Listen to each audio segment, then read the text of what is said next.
जय जोहार संगवारी अपन के बहुत बहुत स्वागत है आज के हमारे नवा वीडियो में। संगवारी हो आज के हमारे नवा वीडियो में आप लोग जाने मिली हमारे छत्तीसगढ़ के अद्भुत जानकारी में कि हमारे छत्तीसगढ़ के सबसे लंबी नदी कौन से।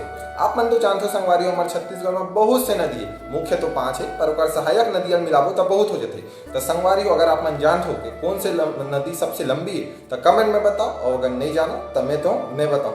तो संगवारी हो हमारे छत्तीसगढ़ के सबसे लंबी नदी है महानदी।